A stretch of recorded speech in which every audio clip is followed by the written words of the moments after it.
자, 안녕하세요. 부처님의 깨달음, 그 깨달음의 완성 열반이라고 하는 것은 무엇인가? 그것을 직접적으로 가리키는 경전, 대승열반경에 대한 이야기 해드리도록 하겠습니다. 지난 시간까지는 열반경과 관련된 성립 역사, 그렇게 해서 이제, 대승시대가 되고, 그 다음에 깨달음이라고 하는 논점들과 관련해서 3세기, 2세기 정도쯤에 아마 좀씩 시작이 됐을 거고, 3세기에 기본적인 틀이 완성이 되고, 그 다음에 4세기에 이제, 마침표를 찍는 뭐 그런 정도로 지금까지 연구 결과로는 되어 있습니다. 그리고 오늘, 내용과 관련된 이야기 해드릴 수 있도록 하겠습니다. 오늘부터는 내용 이야기 좀 해드리고, 그리고 열반경 하면 제일 먼저 떠오르는 거는 불성사상, 이라고 하는 거고, 그 다음에 또 그것과 더불어서 제일 많이 얘기되고 논점에서 복잡한 이야기가 되는 게 열반사덕이라고 하는 겁니다. 상락아정이라고 하는, 진짜, 저것 때문에 이 책 쓸 때도 굉장히 힘들었었고, 머리가 아픈 겁니다. 특히 저 중에서 이제 아라고 하는 문제 때문에, 저 아가 아트만이에요. 여러분이 그 이야기를 제가 아트만이라고 얘기해도 별 반응이 없으면 다행인 겁니다. 저게 아트만이라고 되는 순간에 머리가 진짜 무지하게 많이 아파집니다. 왜? 부처님께서 그렇게 부정하려고 했었던 게 아트만에 대한 부정, 아트만, 아가 아니고 무하다라는 게 불교의 가장 중요한 교설 중에 하나예요. 그런데 여기서 아를 긍정해 버리니까 야, 이게 진짜 저거를 어떻게 얘기를 해야 되느냐. 그래서 저게 사실은 같은 용어를 쓰지만 내용이 약간 달라요. 근데 하필 또 같은 용어를 써놔가지고 피곤하게, 그거랑 똑같은 거죠. 하느님이라고 우리가 전통적으로 믿고 있었던 하느님, 그 실체는 뭐냐면 한자로 얘기하면 제, 옥황상제 할 때 제, 하늘천자, 천자 할 때 그 천, 이런 거고, 그게 우리나라 애국가로도 들어가서 하느님이 보호하사 우리나라 만세. 근데 기독교에서 여호와 야훼를 하느님이라고 번역을 하고, 하나님이라고 번역을 하고, 또 민족 종교에서는 하늘님이라고 하고, 막 이랬으니까, 막. 아이고, 막 머리 아프고로. 그냥 용어를 다 다르게 써버리면 일이 쉬운데 비슷한 걸 쓰면서 짭을 만들어내니까 그러면 그게 그겁니까? 라고 물어보면 기독교인들에게 그 하나님이 그러면 우리가 전통적으로 동아시아에 있었던 그 하나님이 뭔 말 같지도 않은 개똥 같은 소리? 그러면 용어를 달리 써. 근데 비슷하게 써놓으니까 잘 모르는 사람들은 이게 이건가, 이게 이건가, 다 비슷한 거 아니요? 불교는 왜 그러면 저 힌두교에서 그렇게 쓰는, 바라문교 힌두교에서 그렇게 쓰는 핵심 단어인 아트만을 썼느냐? 아트만을 가지고 걔네한테 물타기를 시도해서 걔네 걸 빼올 수 있다고 생각하는 거예요. 우리식으로 약간 재정리하면, 그러니까 비슷한 거라고 생각하지만, 그러니까 뭐하고 똑같은 거냐면, 독일에서 자동차 기술을 빼서 독일을 압도하겠다. 독일 자동차를 내가 먹겠다. 야, 쉽지 않다. 딱 들어봐도 야, 화이팅이야, 화이팅. 화이팅이 넘치기는 하는데 그게 상대 주특기를 내가 따라해서 이걸 바꿔서 그거를 상대 거를 압도하겠다. 야, 그 얘기는 뭐냐면 현대가 반도체 만들어서 삼성을 압도하겠다. 불가능한 얘기는 아닌데 그냥 생각해도 그렇게 쉽지 않죠. 그래서, 불교식 개념하고, 그러니까 열반경에서, 대승 열반경에서 얘기하는 저 아트만 개념하고, 힌두교나 바라문교에서 얘기하는 아트만 개념이 약간 달라요. 다른데 용어를 똑같이 써놓으니까, 아는 사람은 안 헷갈리는데, 그러니까는, 기독교식으로 말하면 여호와 야훼하고 우리가 아는 하느님은 달라. 그렇지만 걔네가 그렇게 붙였었어 라고 아는 사람한테는 크게 설명을 많이 안 해도 돼. 근데 여호와 야훼도 모르고 동아시아의 하느님이라고 하는 개념도 모르고 이러면 이거를 다 설명을 하고 이게 같은 건데 다른 거고 다른 건데 같은 거예요. 이 짓을 해줘야 돼. 말이 많아지지. 그러면 이제 여기서 한마디 하시는 분들이 있지. 능력이 좋은 사람은 쉽게 설명한다. 네가 능력이 안 돼서 그래. 야, 이게 본질적으로 어려운 꽈져 있다니까. 이게 꽈져 있다니까. 물론 뭐 더 능력 있는 사람이 나타나면 한 방에 그걸 끊고 갈 수 있을지는 모르겠어요. 근데 아무튼 이게 용어가 섞여서 그 아트만 때문에 힘들어. 그러니까 아니 그냥 딱 놓고 봐도 반야신경에서 사상 비판, 아상, 인상, 중생상, 수자상에서 이 아상이 요런 놈이 없어야 깨달음을 얻는다고 얘기해. 근데 여기서는 그 아상의 아가 열반의 핵심이래. 와, 같은 팀인가? 팀킬인가? 이런 생각이 드는 거지. 이게 원팀입니까? 이런 생각이 드는, 원팀은 아니에요. 정확하게 말하면. 동종업계에서 경쟁은 일어나는 겁니다. 아니, 그렇지 않아? 제가 늘상 얘기하는 거 있잖아. 상징적으로 상대를 얘기는 하지만 실제로 경쟁하는 거는 우리끼리다. 그러니까 불교와 다른 종교는 기독교지만, 그러니까 기독교가 문제라고 얘기할 수는 있지만 나랑 경쟁하는 거는 내 옆에 절 스님이더라. 그렇게. 그래서 그 이야기들을 이제 핵심적인 얘기를 해드릴 거고, 여기서 이제 가장 중요한 게 뭐냐면, 대승불교에서 제가 지지난 시간에도 그런 얘기를 해드렸어요. 대승불교가 들어왔을 때 그 논점이 뭐냐, 논점 중에 여러 가지가 있는데, 그 평등에 대한 것들이 좀 더, 이렇게 외연이 확장됐다. 그래서 원래는 계급평등, 그 다음에 성별평등, 성평등이라고 하는 데서 불교가 시작이 됐고, 그게 부처님께서 하신 굉장히 중요한 건데, 대승 시절이 오면 성속의 평등, 그러니까 재가인과 출가인의 평등, 이라고 하는 거, 그냥 능력제로 까고 붙자. 밀었다고 뭐 다 주냐?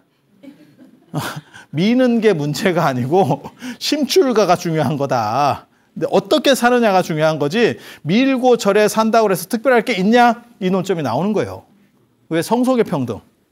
성속의 평등, 그 다음에 동물까지의 평등, 그러니까는 생명평등. 이렇게 되면 자비, 그 다음에 불살생을 넘어서 불육식이라는 게 나오는 거예요. 내가 죽이지만 않는 게 아니고 먹지를 않는다. 그래서 대승의 가장 큰 특징 중에 하나가 불육식을 주장하면, 그거는 현장 스님이 대당서역기나 이런 데서 계속 나오는 게, 대승과 소승이 같이 사는데, 한 절에서 같이 사는데 차이점에 가장 두드러진 게 뭐냐? 고기를 먹느냐 먹지 않느냐의 논점이에요. 그래서 이런 차이들이 있는데, 그런 얘기 해드리면서 제가 무슨 말씀을 드렸냐면, 기도했을 때, 종교화되면서 기도했을 때 도대체, 쉽게 말해서 내 아들 지금 입시 기도를 하는데 부처님이 들어줄 수 있느냐. 아니, 깨달은 사람이라고 내 걸 들어준다는 건 없잖아. 아니, 그렇잖아.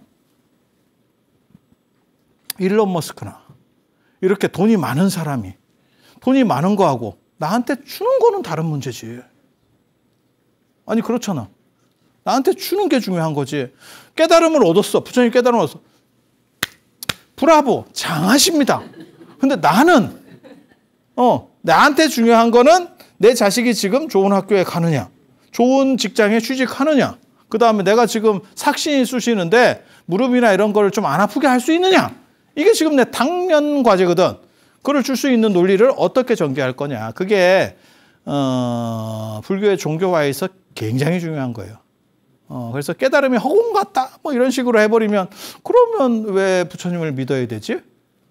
그렇게 되는 거예요. 그래서 불교가 기본적으로 한 거는 안 돌아가시는 살아있는 부처님을 대승불교에서는 만들어 놓은 거예요. 그게 아미타 부처님, 약사열애 같은 경우입니다. 석가모니 부처님 갖고는 잘 안 되는 거예요. 근데 석가모니 부처님을 재해석하면 된다라고 말하는 게 법화경하고 그 열반경입니다. 그래서 이게 나중에 이제 뭐라고 나오냐면, 불신상주, 부처님은 돌아가시는 게 아니고 언제나 항상 계시는 거예요. 그게 누구냐면 석가모니 부처님이. 그래서 너네가 생각하는 것처럼 사라진 게 아니야. 다른 방식으로 완전하게 열반을 통해서 완전해져서 다른 곳에 존재하시면서 너네가 얘기하면 거기 꽂아준다. 이렇게. 그래? 이러면서 딱 해주는 거야. 형체로 이렇게 있으면서 불완전한 상태로 제가 만약에 굉장한 능력자, 예를 들어서 뭐 돈도 많고 굉장히 많은 사람이야. 권력도 있어. 그러면 여러분이 와가지고 저한테 요거 해주세요. 요거 해주세요. 그럼 내가 마음이 좋아서 그럼 너 이거 가져. 이거 너 하나 해? 뭐 이렇게 줄 수 있어. 이렇게 하면 몇 사람한테밖에 안 해. 하루 종일 내가 만나서 몇 명을 만나겠어요. 그런데 부처님이 깨달음을 얻으신 그 완벽한 열반 상태에서 실체로 존재하면서 여러분들에게 동시다발적으로 쏴준다는 거지. 이게 불신상주예요. 부처님은 언제나 항상 머물러 계시면서 여러분들에게 응답해준다. 가피는 바로 거기서 나온다. 이게 그러니까 종교성하고 관련돼서 이 대승경전들이 특히 법화경이나 열반경이 움직인다는 걸 알 수 있어요. 그리고 그러기 위해서는 요 논리 구조를 알아야 돼. 이게 초기 불교부터 나오는 논리 구조거든요. 가장 많이 나오는 게 초기 불교에서 가장 많이 그러니까는 아함경 그러니까는 초기 경전에 소승 초기 경전에서 제일 많이 나오는 게 고공무상무화입니다. 고공무상무화 요거예요. 앞에. 근데 왜 고공무상무화라고 안 쓰고 무상고무화공이라고 썼냐? 요거를 이제 항목들을 일치시키려고 순서를 좀 바꿨어요. 고공무상무화가 제일 많이 나와. 저거보다 더 나오는 게 있긴 있어. 수행법으로 5인 12처 18개가 더 나와. 그거보다 더 나와. 그런데 그런 거는 불교 고유의 게 아니에요. 그건 사문들의 그 당시 부처님 이전에 있었던 사문들의 전통에서 나타나는 거기 때문에 그걸 불교 거라고 얘기할 수가 없어요. 그리고 이 무상고무화공이 요게 요렇게 한번 바뀌면 요게 3법인 4법인이 됩니다. 그래서 재행무상. 무상이라는 게 뭐냐면 항상 하지 않다는 모든 것은 변화한다. 그래서 모든 것들은 변화하고 그 다음에 고라고 하는 것은 이 세상은 고통이다. 이게 인도 사람들의 특징이에요. 동아시아는 개똥밭에 걸려도 이승이 났고 그래서 하나의 세계만 얘기하는 건데 인도 사람들은 이 세상을 매트릭스 꿈 같은 세상이라고 생각을 해. 그래서 깨어나야 된다는 생각을 하는 거예요. 그래서 반야신경에도 가자 저쪽으로 가자 피안으로 넘어가자. 그게 아제아제 바라아제잖아. 넘어가는 거예요. 여기는 그지 같으니까 이거를 버리고 저쪽 완전한 세계로 넘어가자. 플라톤으로 얘기하면 이데아 세계, 현상 세계라고 하는 이 무가치한 세계 말고 넘어가는 저쪽 세계, 완전한 세계. 꿈이라고 하는 이 차안이 아니고 꿈이 깨어있는 각성이 되어 있는 피안. 이 피안에서 부처님은 열반에 들어서 영원히 계속 계시면서 저쪽에서 요구하면 쏴주는 거야. 이게 가피야. 논리구조가 그렇게 가는 거야. 그렇게 해서 인도 사람들은 이 세계를 고통이라고 보는 거고 고통은 두 가지 이유 때문에 고통이에요. 하나는 이 세계가 그런 꿈과 같은 거짓 세계이기 때문에.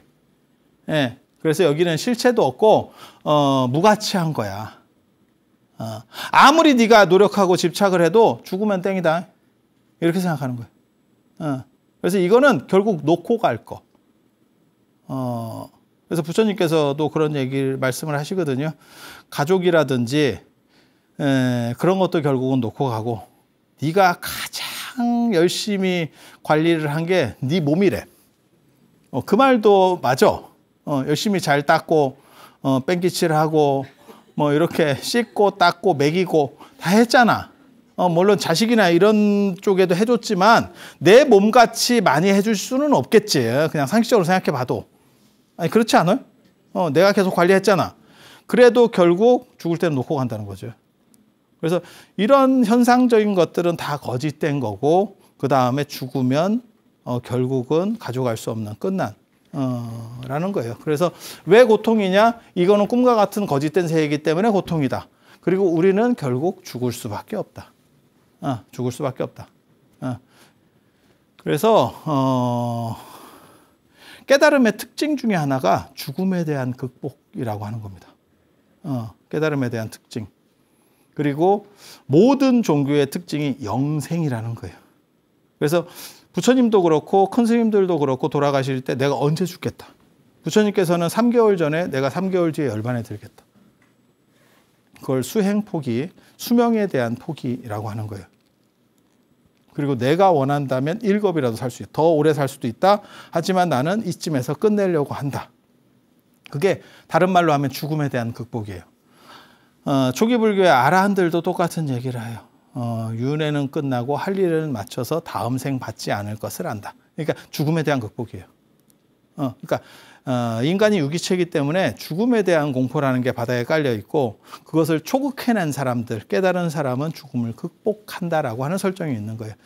그리고 그거는 부처님께서 처음에 깨달음을 얻으시고 나서 설법하실 때, 범청권청을 받고 설법하실 때도 불사의 문은 열렸다. 불사가 감노, 암브리타, 죽지 않는 문은 열렸다. 귀 있는 자는 들어라. 그러니까 깨달음의 문은 열렸다라는 뜻이에요. 그거를 불사라고 하는 거는 죽음의 극복이 불교의 목적이다라고 하는 걸 알 수 있고, 특히 동아시아의 선불교에서도 나중에 뭐 큰 스님들이 서서 돌아가시고 뭐 앉아서 돌아가시고 예고제로 돌아가시고 뭐 이런 것들이 다 그 죽음의 극복이라고 하는 어떻게 보면 틀들이 존재하는 거예요. 무아라는 거는 실체는 없다. 실체는 없다. 공은 허상이다. 왜냐하면 모든 것은 연기적인 관계성이기 때문에 만들어진 것들은 다 이렇게 뭐라 할까? 가상이라는 거예요. 가상. 실상으로서 이렇게 뚜렷하게 있는 게 아니고 그래서 밀린다 왕문경이나 옛날 그런 얘기 나오죠. 꽃이라는 것은 무엇인가? 꽃잎과의 꽃잎, 꽃받침, 꽃수술, 그 다음에 꽃대, 나뭇잎 이런 것들이 섞여서 만들어지는 어떻게 보면 가상으로서 구성된 것을 꽃이라고 한다. 그것이 실체냐? 띄워놓으면 실체는 존재하지 않는다. 책상이라는 것은 나무들의 조합, 그 다음에 피스들 뭐 이런 것들이 이렇게 바뀌어서 이렇게 조합된 거고 그것들이 해체가 되면 그것은 존재하지 않는다. 뭐 이렇게 생각하는 거예요. 그래서 그렇게 만들어진 것들은 전부 허상이다. 그것은 실체적으로 존재하는 것이 아니다. 그리고 나중에 이 공이라는 것들이 발전하면서 반야 공사상까지 가는 거예요. 이게 처음에는 맹하 때는 조금 떨어져. 조금 떨어져요. 그리고 또 뭐가 있냐면 이게 좀 재밌는 게 요 세 가지하고 요거하고 논리적 층위가 약간 달라요. 말하려고 하는 게 요거는 같은 팀이고 무상무아 요거를 자각하지 못하면 요게 고통이 되는 거야. 무상과 무아를 자각하지 못하면 세상은 고통이 되는 거야. 그러면 이게 해법이냐? 그렇진 않아. 그런데 이쪽을 보면 이게 삼법인이에요. 삼법인, 사법인, 도장이라는 뜻이에요. 이 구조에 맞으면 불교입니다. 라고 말하는 건데 이런 식의 설정들이 나중에 좀 더 구체화되는 겁니다. 정리되는 거예요. 자기 조리를 가지면서 이제 좀 더 구체화되는. 그래서 재행무상, 모든 것은 무상, 항상하지 않다. 모든 것은 고통이다. 그 다음에 모든 존재들은 실체가 없다. 똑같죠, 이게 지금. 얘가 같은 애잖아요. 이렇게 딱 봐도. 조금 더 정리됐을 뿐이지. 그런데 여기서는 이게 조금 뜬다 그랬잖아요. 논리적으로. 그러니까 여기서는 열반이 나오죠. 열반은 깨달음. 그것은 완전한 고요한 빛의 세계다. 그래서 열반적정. 그러니까 공하고 열반적정은 연결이 안 되지. 그러니까 떠 있는 거예요. 저게 약간 떠 있는 구조들. 그런데 이 다음에 나오는 AD 3세기쯤이 되면 이제 상이 바뀌는 거예요. 야, 이게 무상을 항상하지 않다가 상이 되는 거예요. 항상하다. 여기는 항상하다. 고통이다가 즐겁다. 이거 반대예요. 반대 지금. 고통이다는 즐겁다. 그 다음에 무아라고 하는 것은 아니다, 아다, 실체다. 뭔 소리냐? 이렇게 나오는 거고. 그 다음에 이게 또 대칭이 잘 안 돼. 예, 이게 대칭이 안 돼. 근데 이것은 뭐냐? 깨끗한 세계다. 깨끗함이다. 그러니까 네 번째 구절에 약간의 문제가 있어.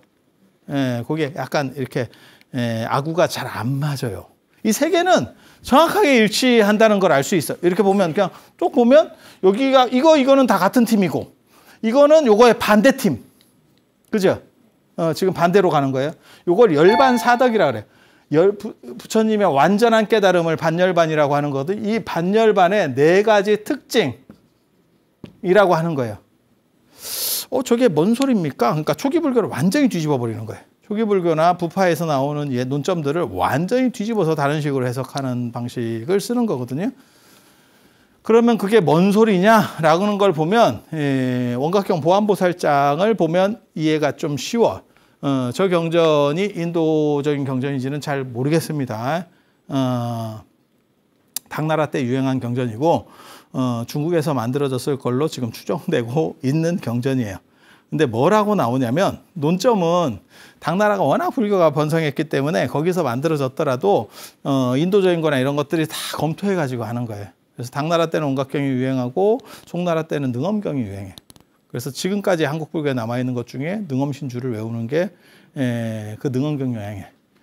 그래서 온각경 중에서도 보안보살장이 제일 유명한데 여기 보면 뭐라고 나오냐면 모든 험한 것이 사라지고, 그러니까는 매트릭스 같은 이런 험한 것들이 다 사라지는 거예요.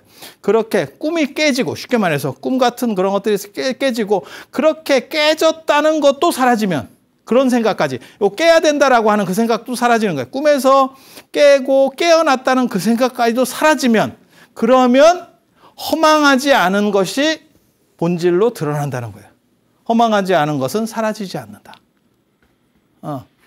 허망하지 않은 것은 사라지지 않는다. 뭔가 실체가 있다는 얘기거든요, 지금. 완전한 실체가 드러난다. 가리워져 있던 것들이 전부 걷어지면 완전한 실체가 드러난다. 그리고 뭐라고 얘기하냐면 마치 비유를 들어주는 거예요. 거울에 때가 다 벗겨지면, 사라지면 광명, 빛남이, 거울의 그 밝은 빛남이 스스로 드러나는 것처럼. 그러니까 이런 것들은 전부 허상의 세계에서 얘기하는 거고, 부처님의 열반하게 되면 이것과 정반대의 실상이 나타난다라고 하는 거예요. 실상이 나타난다. 굉장히 재밌는 거예요. 이거는 불교의 최대 논점 중에 사실은 하나입니다. 그러니까 전에도 제가 그런 말씀을 드렸었어요. 그러니까 반야경이나 화엄경 같은 건 무엇 무엇이 아니다라는 식으로 표현을 하는 거고, 법화경하고 열반경은 무엇 무엇이다라는 식으로 표현을 해. 예, 이 표현 방식이 약간 달라. 예, 그래서 이쪽이 훨씬 명확한데, 이쪽이 명확하기는 한데,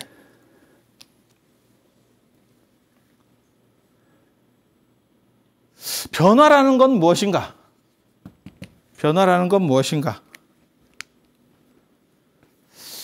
그냥 생각을 해봐. 신제품이라는 개념이 있어. 신제품. 신제품. 신문이라고 합시다. 신문이나 신제품이나 비슷하니까 신문. 신문은 매일같이 나타나는 거고 매일같이 사라지는 개념이에요. 그죠? 그러면 그런 변화를 넘어서서 신문은 존재하느냐? 그렇게 변화하는 그 자체를 신문으로 보는 거냐? 아니면 그렇게 변화하는 것에 어떤 핵심을 추릴 수 있는 구조가 존재한다면 그것이 신문이냐? 이렇게 얘기하는 거예요. 신문이라는 것은 매일같이 발행되는 거예요. 그리고 그것은 가장 짧은 수명을 가진 것 중에 하나예요. 하루살이야. 신문은 하루살이야. 그렇게 변화할 때만 신문은 의미가 있는 거지, 신문이 묵혀두면 어제자 신문 이런 식으로 나오고 뭐 구문이 되는 거지. 그러면 의미는 사라집니다. 그런데 봐봐. 그렇게 변화한다는 그 자체로서 끝을 내면 그게 신문이냐? 그게 신문이라고 정의할 수 있느냐? 아니면 그렇게 변화한다라고 하는 그 어떤 항상한 흐름이 있느냐? 요 얘기를 하는 거예요. 여기서는 열반경하고 이 원각경에서는 뭐라고 얘기하냐면 허상들을 걷어낸 뒤에 나타나는 항상함이 존재한다라고 얘기해요. 그러니까 저 신문 개념에서 신문의 그 활발발한 그 속성을 도출해낼 수 있다고 보는 거예요. 그게 신문이라고 하는 것의 어떻게 보면 가장 큰 특징이다. 또 다른 집단, 그러니까 반야경 계열의 사람들은 뭐라고 얘기하는 거냐면 신문은 그렇게 항상하지 않다라는 것을 말하는 걸로 끝이지 뭔 헛소리를 하느냐. 그 외의 다른 것은 존재하지 않는다. 그러니까 부정만 하고 끝나는 거예요. 그래서 반야경, 금강경 같은 데서는 사상 비판을 할 때 아트만 같은 저 아상하고 이하고 똑같은 아입니다. 이런 것은 없어 라고 말하면 끝이야. 근데 여기는 뭐라고 얘기하는 거냐면 그 없어를 넘어선 있음이 있다니까. 이 공간에서 열반경은 그렇게 얘기하는 거예요. 이 공간이라고 하는 것은 드러내고 난 뒤에 모든 물건을 드러내고 나면 그 안에 있는 어떻게 보면 존재하지만 존재하지 않는 그 틀, 그거는 항상 거야. 그리고 그것은 물건이 차도 여기에 물건이 차 있어도 그것은 항상한 거야. 그거야말로 불변적 진리고 부처님께서는 열반에 드셔서 그 상태 속에 있는 거야. 그래서 너네들이 부처님께 기도를 하면 가품이 존재하는 거야. 만약에 변화만 존재한다라고 가정을 하면 그러면 어떻게 기도를 했을 때 가품이 생기겠느냐. 그러니까 저하고 약간 제가 얘기할 때도 그런 얘기 하거든요. 무주상보시가 좋을지는 모르지만 그게 가피를 입는 데서 딱히 좋지는 않을 거다. 왜? 은행에 돈을 넣어도 그게 어느 은행인지 계좌번호가 뭔지 통장 이름을 누구로 했는지 비밀번호가 뭔지 정도는 이해하고 있어야지 그냥 넣기만 했어. 누구 이름으로 넣는지도 모르고 어느 은행인지도 모르고 계좌번호가 어떻게 되는지도 몰라. 그러면 찾을 수 있겠느냐? 그래서 똑같은 팀인데 한 팀은 변화라고 하는 것을 그냥 모든 것은 변화한다로 답이 결론이 나오는 거예요. 예. 그리고 한 팀은 변화한다라고 하는 그 자체는 변화하지 않는다라고 답을 내는 거예요. 그게 열반경하고 어떻게 보면 반야경의 가장 큰 차이예요. 그래서 한쪽에서는 사상을 비판하는 거고 한쪽에서는 사덕을 얘기하는 거예요. 덕은 실체라는 뜻이에요. 덕은 실체. 그래서 열반의 속성은 우리 현상계하고는 다른 거야. 왜? 그쪽은 완전한 사람의 세계이기 때문에. 그렇기 때문에 현상에서 무가치한 것들이 저쪽에서는 거울 이론처럼 정반대로 작동을 하는 거야. 그래서 상락아정이라고 하는 이야기를 한다는 걸. 그래서 열반의 상태는 뭐냐? 항상한 거고. 그러니까 부처님이 계속 존재한다는 거예요. 그것은 행복한 거야. 지극하게 행복한 거야. 그리고 실체가 있어. 없는 게 아니야. 그리고 그것은 깨끗해요. 오류가 없어. 그 완전함 속에 부처님이 계시는 거고 여러분이 기도를 했을 때는 반드시 응답해. 왜? 완전하니까. 마치 깨끗한 거울에 대상이 가면 무조건 비치듯이. 그렇게 된다는 거예요.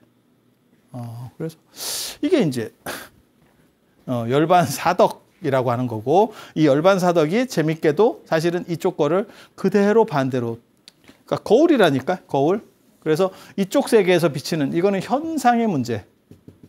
이거는 어떻게 보면 이상의 문제예요. 이상의 문제. 그래서 뭐라고 얘기하냐면 윤회를 극복해서 붓다가 되는 게 아니고 불성을 자각해서 붓다가 된다. 라는 게 나오는 거예요. 왜? 초기 불교부터 계속 윤회 얘기를 하는데 윤회를 넘어서는 것 가지고는 붓다의 완전성을 얻을 수 없다는 거예요. 뭔 얘기냐면 윤회라는 뺑뺑이가 돌아가고 있는데 이렇게 돌아가고 있는데 초기 불교는 분명히 그렇게 얘기해요. 나의 생은 다하고 범행은 서서 할 일을 다음 생 받지 않을 것을 안다. 이게 아라한 개성이거든요. 아라한들이 언제나 그렇게 얘기해요. 그러니까 나는 청정하게 수행을 해서 윤회가 끊어졌기 때문에 다음 생이 없어. 라고 얘기하는 거예요. 근데 윤회를 윤회 속에서 넘어갈 수 있느냐? 꿈을 꿈 속에서 깰 수 있느냐? 꿈을 우리가 깨는 이유는 우리가 현상에 존재하기 때문에 그렇다니까? 꿈속에 전체가 들어가 있으면 꿈을 깰 수가 없다. 그거를 꿈이 아닌 가능성을 인지할 수가 없어. 뭔 얘기인지 아시겠어요? 그러니까 내가 기절했다가 다시 깨어나는 거는 현상 속에서 내 의식이 아직 안 끊어져 있기 때문에 깨어나는 거야. 네? 만약에 끊어졌으면 나는 죽는 거지. 꿈속에만 내가 존재하는 거라면 그 꿈 안에서 어떻게 그걸 반조해내서 깨어나겠냐는 거예요. 그 얘기는 뭐냐? 나는 본질이 깨어있음 속에 있기 때문에 꿈이라는 가상을 극복할 수 있는 거지. 그러니까 윤회를 끊고 붓다가 되는 게 아니고 그 본질을 자각해서 붓다가 된다라는 쪽으로 논리가 바뀌는 거예요. 이게 어디까지 가는 거냐면 선종의 견불성입니다. 견성성불이에요. 그 본질을 자각하면 그대로가 붓다라네. 이렇게 나오는 거예요. 그러니까 너는 중생이라고 하는 꿈을 꾸고 있는 거야. 하지만 너는 원래부터 부처님이었어. 그래서 그 상태를 자각하기만 하면 돼. 이렇게 되면 어떻게 되면 돈 옵니다. 근데 애석하게도 열반경에는 거기까지 논점이 나가지는 못해요. 왜? 이런 사고들이 그 당시 인도에서 생각을 해봐. 200년대, 300년대, 그러니까 지금으로부터 한 1700년, 1800년 전 사고들인데 이런 식으로 진행하면서 점점 발전해 가는 거예요. 그리고 그거를 나중에 중국 사람들이 이제 바톤 타치를 해서 해능 스님 같은 분이 또 한 번 정리를 하는 거고. 그러니까 계속 그렇게 나타나는 거죠. 그러니까 우리가 전화기 하면 처음에 여러분들은 그런 전화기부터 쓰시지 않았어요? 교환수 있는 전화기. 다 들어요, 교환수가. 다 듣고 있어. 야, 개인 보호는 어딨냐? 개인정보 보호 웃기고 있네. 다 듣고 있어. 그런 데서부터 시작을 해서 야, 이제 드르륵거리는 전화기가 나오고 전에는 전화 이렇게 갖고 교환! 이렇게 해서 불러. 그런 데서 나오고. 아니, 맞잖아. 그리고 이 다이얼 전화기가 나오고 버튼 전화기가 나오고 뭐 무선 전화기가 나오고 한 단계씩 이렇게 가다가 이렇게 올라가고 이렇게 올라가고 이렇게 가는 거죠. 계단처럼. 그렇게 가는 거죠. 그래서 사상적 발전이라는 것도 그렇게 하는 거예요. 그래서 부처님께서는 열반성에 들어서 불신상주 언제나 항상하고, 그리고 이렇게 항상하다는 말은 바꿔 말하면 뭐냐면 문제 있는 상태에서 윤회를 끊고 열반에 드는 게 아니에요. 열반에서 열반으로 가는 거죠. 그래야만 항상할 수 있기 때문에. 그래서 불신은 상주고 구원 성불이고 옛날에 이미 성불에 있는 거고, 단 너희들은 자각하지 못하는 거고. 거기서 이제 한 단계 넘어가면 해능 스님처럼 지금 자각하면 되고 로 논리들이 전개가 되는 거예요. 그래서 윤회를 넘어서서 붓다가 된다라고 하는 것은 윤회를 끊고 윤회라고 하는 것이 바뀌어서 이거를 제가 뭐라고 얘기하냐면 불완전을 계속해서 오차 범위를 줄여나가. 그러니까 내가 금을 재련하는 거야. 여러분이 요즘 금값이 되게 많이 올랐거든요. 전쟁 일어나고 해서 뭐 금값이 한돈에 50만 원이네. 어쩌네 저쩌네 하잖아요. 그래서 팔로 가보면 되게 재밌는 게 있다. 좀 산지 오래된 금은, 여러분 혼수 때 가지고 온 금은 제값을 잘 못 받아. 팔로 갔더니 약간 불순물이 섞여 있는 거야. 순금이 아니고, 나는 순금인 줄 알고 그 당시에 샀고 받았는데 팔려고 성분 검사를 해보니까 한 뭐 95%, 97% 뭐 이렇게 되는 거야. 그러니까 가장 현찰적인 금은 99.99라고 쓰여 있어. 이렇게 박혀 있어. 그러니까 순금이라고 쓰여 있긴 한데 그게 순금이라고 찍혀 있다고 순금이 아니라니까. 옛날은 그 정도 정제력이 안 되고 약간 떨어지는 애들이 있어. 그런 걸 보고 고금이라 그래. 고금, 옛날 금. 조선시대 때도 순금이라고 생각했겠지. 하지만 그 금을 우리가 성분 검사를 해보면 99.99가 나오느냐? 안 나온다고. 맞죠? 그거를 현대기술로 재련을 해. 그래서 지금은 49이 아니고 59이 나온다고. 99.999가 나온다고. 아니 진짜야. 그런 거 여러분들 그 골드바 이런 거 막 한 몇 킬로짜리 집에 몇 개씩 있잖아.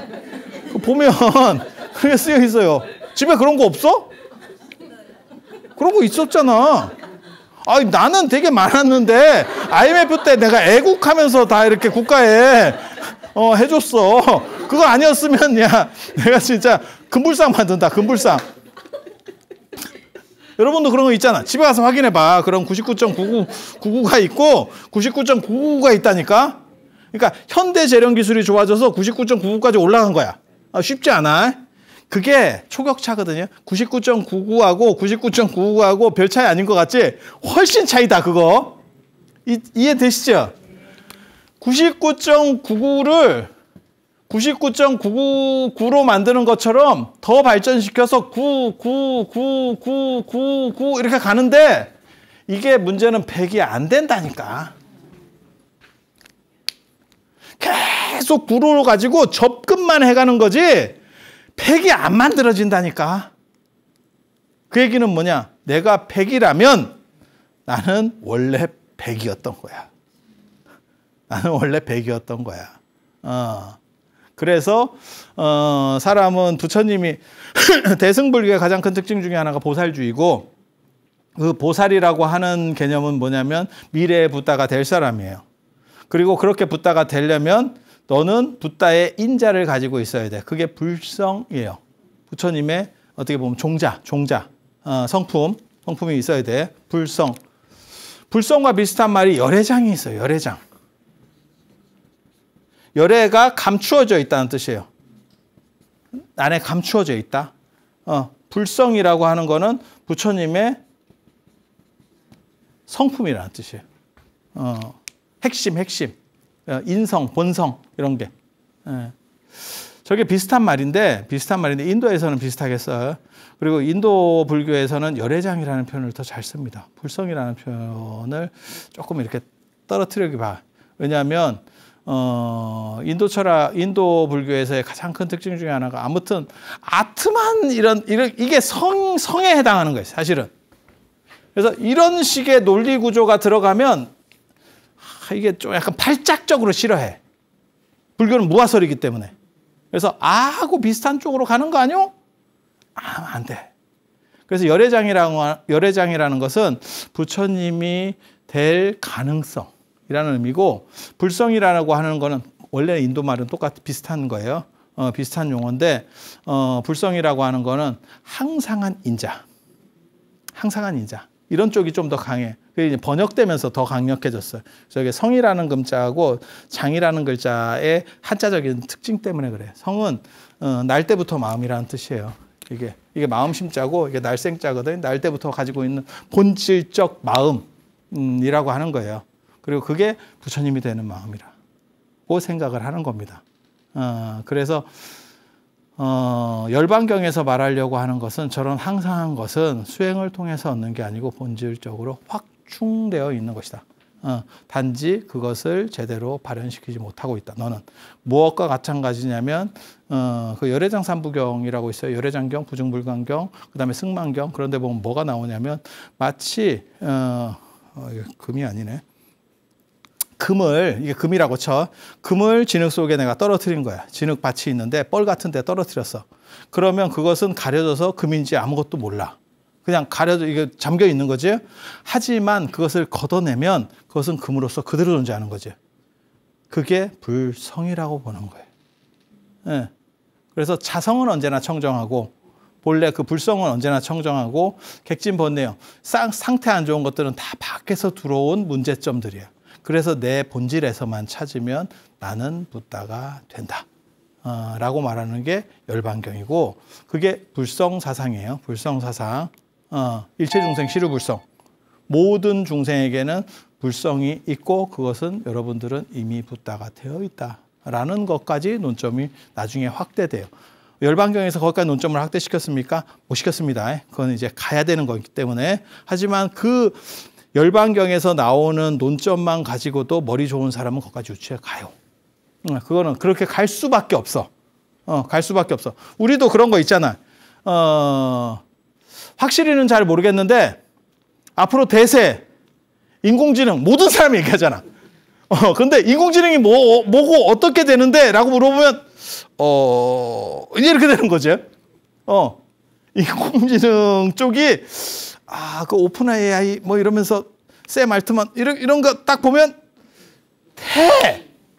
그리고 엄청나게 빠르고 요번에 노벨상 받을 때도 인공지능과 관련된 노벨상들이 막 나오기 시작하거든요. 되는 거야. 그러니까 그게 뭔지는 정확하게 모르지만 앞으로 이쪽이 대세 이런 생각이 드는 거지.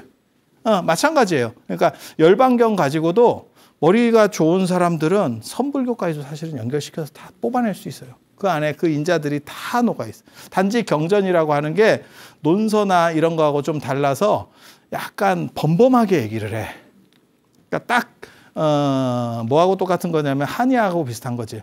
양약은 성분을 농축시켜 놓은 거기 때문에 먹으면 그쪽 부분에서 주로 작동하는 거고, 한약은 풀쌀만 먹는 거기 때문에 전체적으로 약간 두루뭉실해. 두루뭉실해. 그래서 그거를 기술자가 쫙쫙쫙 뽑아내야 되는 것들이 있는 거예요.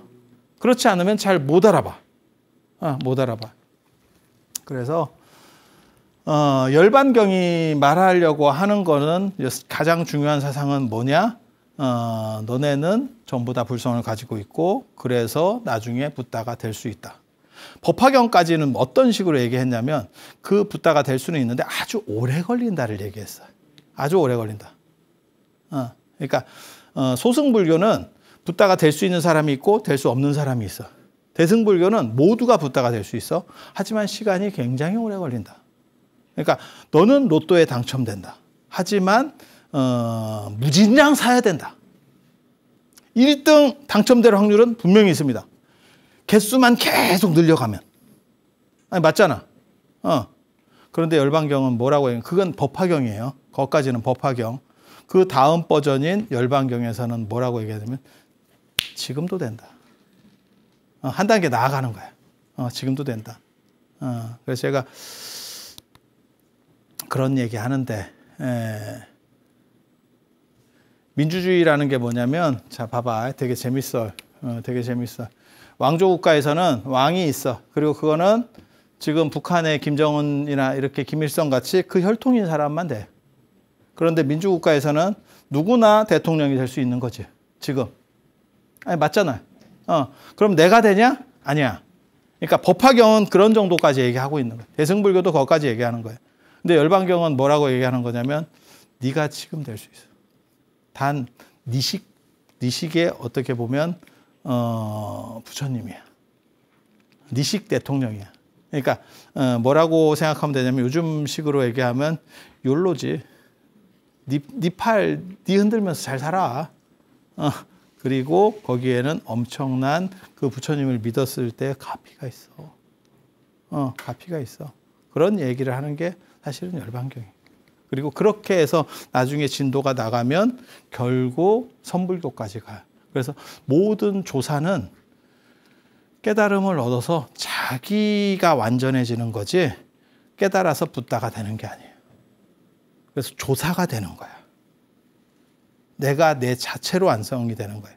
부처님이 되면 내가 부처님이 되면 나를 버리고 내가 파마머리도 해야 되고 금칠도 해야 되고 이렇게 되는데 그렇게 해서 부처님이 되는 게 아니고 내 스스로 완전해지면 그 자체가 붓다라네 라고 하는 개념으로 전개가 되는 거예요. 그래서 이 전개선상이 쭉 눈에 보여요. 그리고 거기에서 가장 핵심적인 단초를 마치 스티브 잡스의 아이폰 같은 역할, 아이폰을 스티브 잡스가 이렇게 샘표 통조림 들고 나왔을 때 그 모습이 열반경에 아로새겨져 있는 겁니다. 그래서 오늘 이 정도 말씀드리고 다음 시간에 열반경의 사상적인 얘기, 그 다음에 중국적인 이야기들 이어서 해드릴 수 있도록 그렇게 하겠습니다. 자, 들어줘서 감사합니다.